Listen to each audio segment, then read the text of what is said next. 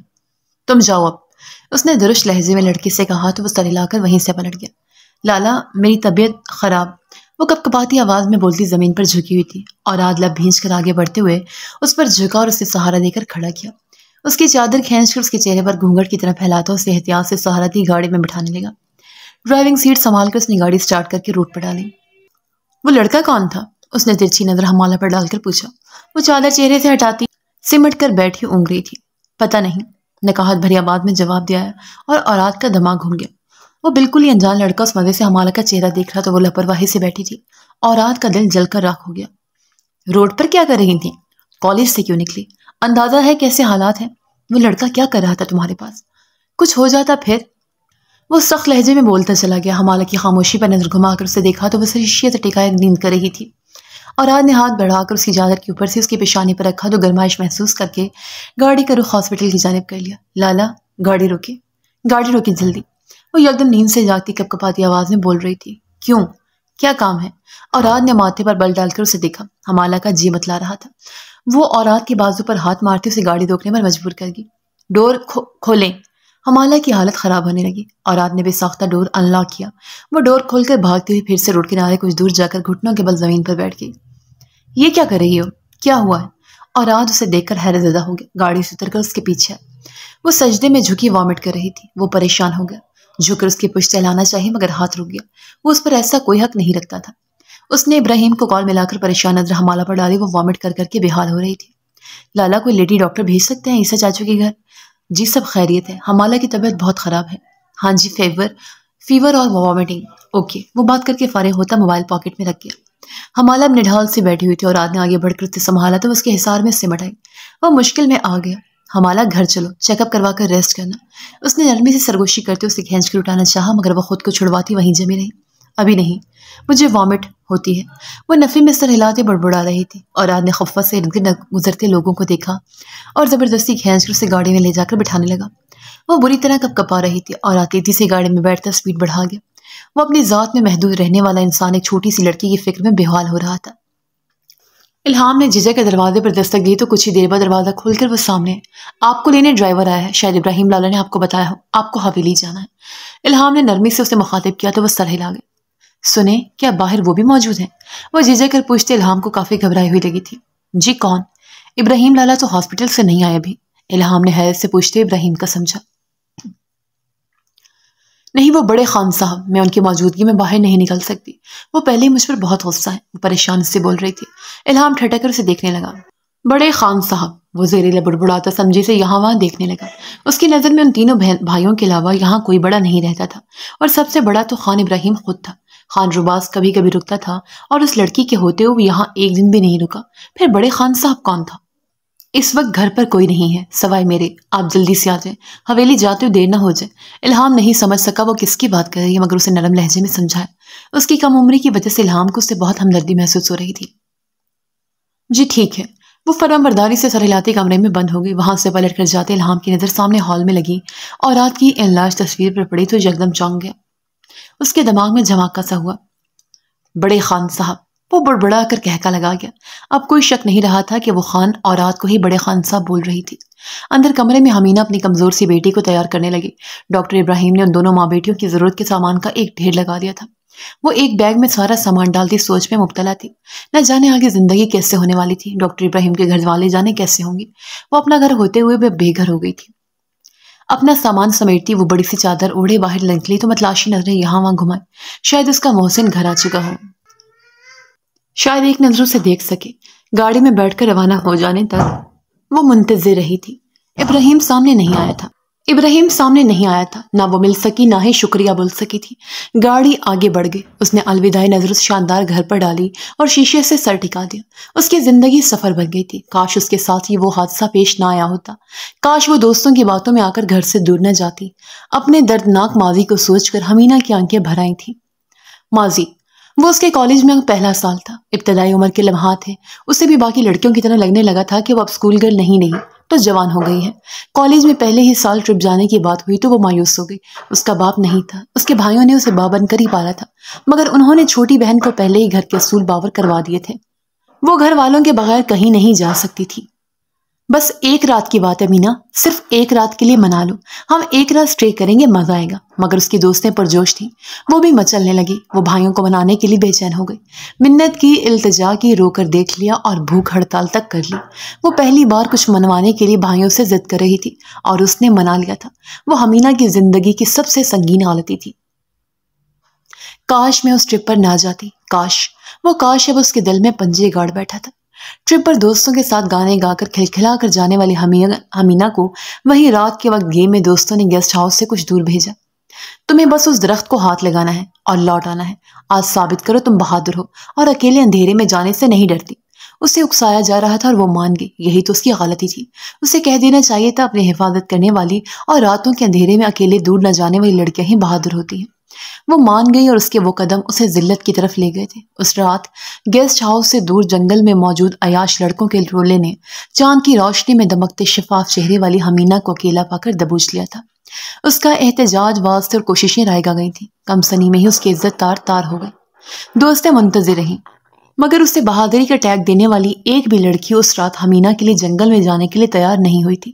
صبح کا اجالا پھیل گیا۔ ٹیچر نے حمینہ کا پوچھا تو اس کے ساتھ کھیلنے والی لڑکیوں نے ڈر کر بے خبری کا اظہار کر دیا۔ حمینہ کو ہر جگہ تلاشا گیا تو وہ نیم جان جنگل میں پڑی ہوئی ملی تھی۔ اسے اٹھا کر ہاسپٹل لے جایا گیا۔ اس کا علاج کیا گیا، گھر والوں کو اطلاع دے دی گئی۔ اس کے بھائی اسکول والوں پر غصہ ہوئے اور اسکول والوں نے حمینہ پر الزام دھر دیا۔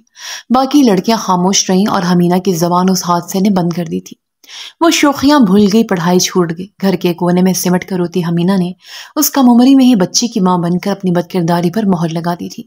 بھائیوں کو بہن قبول تھی مگر اس کی ناجائز اولاد کسی کو قبول نہیں تھی۔ گاڑی جھٹکے سے رکی تو وہ ماضی سے نکل آئے۔ چہرہ آنسوں سے تر تھا۔ گود میں سوتی بچی رو رہی تھی۔ وہ جو خود ماں کی گود میں چاہتی تھی وہ بچی کو گود میں لیے گاڑی سے اتر رہی تھی۔ سامنے نہایت اونچی شاندار حویلی تھی۔ حمینہ کی نظر پڑی تو بے ساختہ ٹھٹک گئی۔ حویلی بہت بڑی تھی مگر جانے حویلی کے مکینوں کے دل کیسے تھے۔ ایکان کے مسئلے کی وجہ سے پریشانی کا شکار رہی ہے۔ عیسیٰ جی نے سمجھایا بھی تھا کہ بچوں کا کیا لینا دینا، کچھ وقت بعد سب ٹھیک ہو جائے گا، مگر حمالہ اس معاملے میں بہت حساس ہے۔ پروا اس کے سامنے جوس رکھتے تعصب سے بتا رہی تھی۔ ان کے ایگزامز ختم ہو گئے نا، بس حویلی بھیج دو دونوں کو۔ اور رات نے ایک نظر سامنے بیٹھے لیہا کو دیکھ کر کہا، جبکہ عثمان روم میں پڑی حمالہ کے پاس بیٹھی تھی جسے ڈرپ لگی ہوئی تھی۔ ہاں بھیج دیں گے، میں چاہتی تھی یہاں کچھ آؤٹنگ کرواتے، پیپرز کی ٹینشن کے بعد کچھ ریلیکس ہو جاتی۔ پروا تعصب سے بول رہی تھی، نہیں ابھی ہمارے حالات آؤٹنگ افورڈ نہیں کرتے، حمالہ کی طبیعت بہتر ہو جائے تو بابا کو بتا دیجیے گا، وہ ادم انکل کو بھیج دیں گے۔